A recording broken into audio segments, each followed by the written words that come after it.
তোমার সামনে মানুষের এখন এমন এমন ব্যবহার ফুটে উঠছে, মানুষের ব্যবহারের প্রতি বিশ্বাস উঠতে বসেছে। যাকে তুমি বিশ্বাস করে আপন করছো, সে তোমাকে বিশ্বাসঘাতকতা করছে। আর এই বিশ্বাসঘাতকতায় তুমি কিছুটা দুঃখ পাচ্ছ ঠিকই, কিন্তু তোমার চোখে যে বিশ্বাসঘাতকতা করছে, সে বরঞ্চ ছোট হচ্ছে। শুভ সকাল সকল বন্ধুদের। আমার ছোট্ট সংসার চ্যানেলে সবাইকে জানাই অনেক অনেক স্বাগত। আমি সোমা। কেমন আছো তোমরা? কমেন্টে অবশ্যই বলো। আমি ভালো আছি।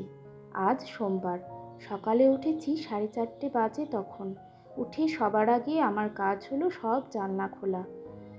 আর ওই দূরে দেখতে পাচ্ছ আশ্রমের লাইট কিন্তু এখনও জ্বলছে। আজও আকাশটা প্রচণ্ড মেঘলা। আমি সবসময় সকালে ওঠার চেষ্টা করি, কারণ সকালের পরিবেশটা হলো এক আলাদাই শান্তির পরিবেশ। আর এই সকালে উঠে যে এত সুন্দর ভালো লাগে, সে কি বলবো, আর বলে বোঝাতে পারবো না। আজ একটু সময় বের করেছি নিজের জন্য। এখন আমাকে এমন দেখছো, কিন্তু আগে আমি এমন একদম ছিলাম না। জানো, সি সেকশনের পরে শরীরটা আমার একটু ওয়েটটা গেইন হচ্ছে। খাওয়া দাওয়া তো কম করছি ঠিকই, কিন্তু তাও কেন মনে হচ্ছে যেন ওজনটা বেড়ে যাচ্ছে। কি করে আমার যে ওজনটা কমাই, একটু ঘরোয়া উপায়ে তোমরা কমেন্টে আমাকে বলো তো। আমি আশা করছি তোমরা আমাকে বলবে, কারণ তোমাদেরকে আমি নিজের বন্ধু বানিয়েছি। আর এখন তোমরা আমাকে বন্ধু বানিয়ে উপায়টা বের করে বলবে, তাহলে সুবিধা হবে। তা যাই হোক, নিজের স্বাস্থ্যের সাথে সাথে সংসারটাকেও তো দেখতে হবে। আর এখন একটু জল খেয়ে নেব। আর মেঘলা করছে ঠিকই, কিন্তু একটা ভ্যাপসা গরম আছে। জলটা খেয়ে নিচ্ছি। গরম জল খাচ্ছি না, কিন্তু এমনি নর্মাল ঠান্ডা জলই খাচ্ছি। তারপর স্নান করে এদিকে রুটি বানাবো। আর এদিকে দেখো, বৃষ্টি পড়ছে। বৃষ্টি শুরু হয়ে গেছে। বাইরে কিন্তু খুব জোরে বৃষ্টি পড়ছে। কারেন্টটাও তার সাথে সাথে চলে গেছে। আর এখন বৃষ্টি পড়ছে, কখন যে কারেন্টটা আসবে কি বলবো।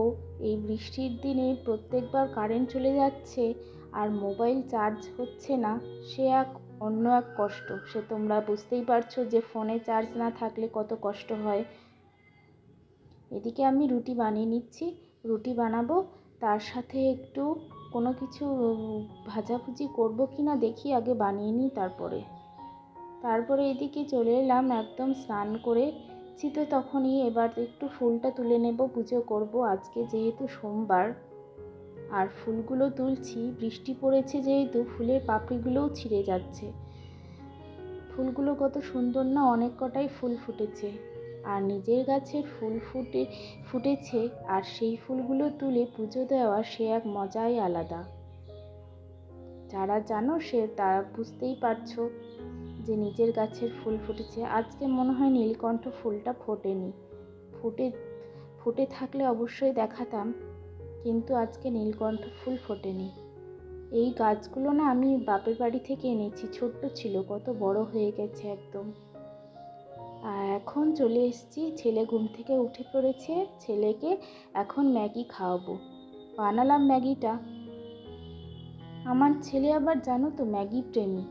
অবশ্য সব বাচ্চারাই, এমনকি আমরাও কিন্তু বড়রা তাই। ম্যাগি তো আমাদের সবারই প্রিয়।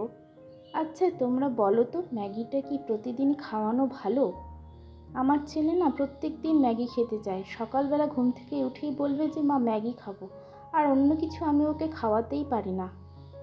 তোমরা একটু কমেন্ট করে বলো তো, যে আমি প্রতিদিন ম্যাগিটা খাওয়াচ্ছি, মনে হয় অন্য কিছু খাওয়ালে ভালো হতো। কি খাওয়াবো বলো তো সকালের ব্রেকফাস্টে আমি আমার ছেলেকে? দেখো আমি এদিকে খাওয়াচ্ছি, আর ও জানে যে মা ক্যামেরা এইদিকে খুলেছে, সেই জন্য হ্যালো করে দিচ্ছে। আস্তে আস্তে ছেলেও বুঝছে যে মা এদিকে ব্লগ করছে। এই ভিডিওটা দেখে আমার মা বেশি আনন্দ পাবে, কারণ হচ্ছে এত দূর থেকে তো যত ভিডিও কলে দেখুক, ভিডিওতে দেখাটা সেটার মজা একটু আলাদা। আর সেটা আমি জানি, বুঝতে পারছি মা দেখলে এটা কেমন আনন্দ পাবে। আর এদিকে চলে এলাম রান্নাঘরে। এসে এবার রান্না করব ঢ্যাঁড়স ভাজা। ঢ্যাঁড়সগুলো আমি আগে কেটে রেখেছি, ধুয়ে জল ছাড়তে দিয়েছি। ঢ্যাঁড়সগুলো কেটে ধুয়ে না রান্না করলে কেমন যেন একটা হয়ে যায়, তাই না বলো? আমি কিন্তু এইভাবেই ঢ্যাঁড়সগুলো ধুয়ে তারপরে কেটে রাখি। তোমরা কি তাই করো? কমেন্টে অবশ্যই বলো। আর আজকে ঢ্যাঁড়স ভাজা আর ডাল করব, আর ভাতে আলু সেদ্ধ দিয়েছি। চলো তাহলে রান্নাটা সেরে নিই। আর দেখো রান্না করছি, বৃষ্টি এদিকে কমে গেছে, কিন্তু জানলা দিয়ে এবার আবার বৃষ্টি পড়া বন্ধ হয়ে গেছে, আবার রোদও উঠে গেছে। তাহলে কি বলবো, এখনই বৃষ্টি পড়ছে, এখনই রোদ দিচ্ছে, মানে মেঘেরও মাথা খারাপ হয়ে গেছে। আমাদের মানুষের যেরকম মাথা খারাপ হয়ে যায়, মেঘেরও মাথা খারাপ হয়ে গেছে। তা ঠিক আছে, চলো এদিকে আস্তে আস্তে রান্নাটা সেরে নিই। ডালটা আমি সিদ্ধ করে নিয়েছি, ডালটা এবার গুঁড়ো করে ছোঁক দিলেই হয়ে যাবে। তো আজকের ব্লগটা কেমন লাগলো কমেন্টে অবশ্যই বলো, আর সাবস্ক্রাইব করে পাশে থেকো। আবারও দেখা হচ্ছে নতুন দিনে নতুন ভিডিওতে। আর সবাই তোমরা পাশে থেকো, ভালোবাসা দিও এইভাবেই। আর তোমাদের ভালোবাসাতেই আমি আরও নতুন নতুন ভিডিও করতে উচ্ছ্বসিত হব। তাহলে আজকের মতো আসি, তাহলে দেখা হচ্ছে নতুন ভিডিওতে। টাটা।